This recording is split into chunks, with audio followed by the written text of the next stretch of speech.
Guys എല്ലാവർക്കും നമസ്കാരം. ഇന്ന് നമ്മൾ നമ്മുടെ കൂട്ടുകാരൻ്റെ വീട്ടിലാണ്, റഹ്മാൻ്റെ വീട്ടിലാണ്. അപ്പോൾ റഹ്മാൻ്റെ കുക്കിംഗ് വീഡിയോ ആണ് നമ്മളിപ്പോൾ കാണാൻ പോകുന്നത്. നമ്മളിന്ന് ഒരു എഗ് ബുർജിയാണ് ചെയ്യുന്നത്. അത് എങ്ങനെ ചെയ്യുന്നത് നമുക്ക് കാണാം.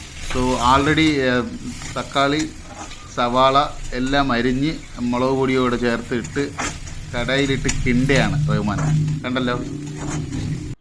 സോ അങ്ങനെ കിണ്ടിക്കൊണ്ടിരുന്നപ്പോൾ ഫോണിൻ്റെ ക്യാമറയിൽ ആവി അടിച്ചു പോയി കേട്ടോ. അതാണ് നല്ല മണമുണ്ട് കേട്ടല്ലോ ഇപ്പോൾ ചെയ്യുമ്പോഴേ തന്നെ.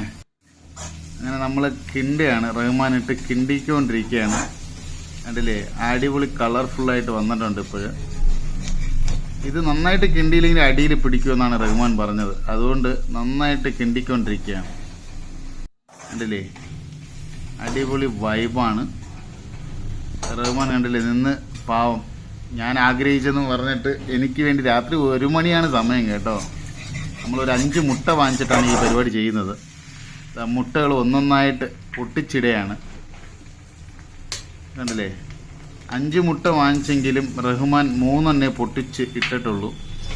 2 എണ്ണം റഹ്മാൻ പറഞ്ഞു രാവിലത്തേക്ക് നമുക്ക് പുഴുങ്ങി കഴിക്കാമെന്ന് പറഞ്ഞു. അങ്ങനെ 3 എണ്ണം അങ്ങ് പൊട്ടിച്ച് അങ്ങ് ഒഴിക്കുകയാണ്. കണ്ടില്ലേ. അപ്പോൾ അങ്ങനെ പൊട്ടിച്ച് ഒഴിച്ചതിന് ശേഷം നന്നായിട്ട് കിടന്ന് വീണ്ടും കിണ്ടണം നന്നായിട്ട്. കണ്ടില്ലേ, ഇതിപ്പോൾ നന്നായിട്ട് കിണ്ടിയില്ലെങ്കിൽ അടിയിൽ പിടിച്ച് കളയും. അതുകൊണ്ട് ഫ്ലെയിമൊക്കെ കറക്റ്റായിട്ട് വെച്ചിട്ട് വേണം കിണ്ടാനെന്നാണ് റഹ്മാൻ പറയുന്നത്. എനിക്ക് കുറച്ച് പാചകങ്ങളൊക്കെ ഇതൊക്കെ പറഞ്ഞു തന്നു കേട്ടോ എങ്ങനെയാണെന്ന്. ഇപ്പോൾ ഞാൻ പുള്ളിക്കാരനെ കണ്ട് അങ്ങനെ പഠിക്കുകയാണ്. കണ്ടില്ലേ, നന്നായിട്ട് നമ്മൾ കിണ്ടണം.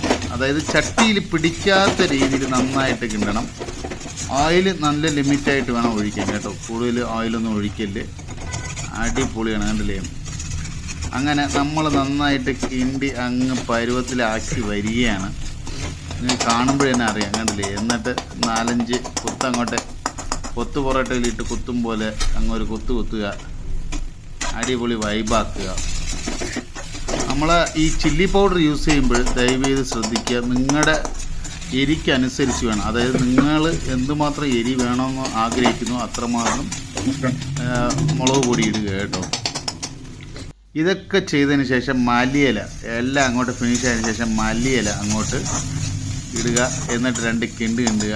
ആ ഫ്ലെയിമിൽ ആ ഒരു മണമുണ്ടല്ലോ, വേറെ ലെവല്, വേറെ വൈബ്, വേറെ മൂഡാണ് മോനെ. അപ്പോൾ കണ്ടില്ലേ, ഇതാണ് നമ്മളുടെ എഗ് ബുർജി എന്ന് പറയുന്നത്.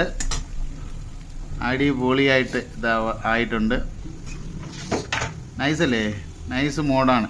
ഇത് എങ്ങനെയുണ്ടെന്ന് നിങ്ങളുടെ വിലയേറിയ അഭിപ്രായങ്ങൾ നിങ്ങളുടെ കമൻറ്റിൽ രേഖപ്പെടുത്തുക. ദയവ് ചെയ്ത് ലൈക്ക് ചെയ്യുക, ഷെയർ ചെയ്യുക, മറക്കാതെ സബ്സ്ക്രൈബും ചെയ്യണേ.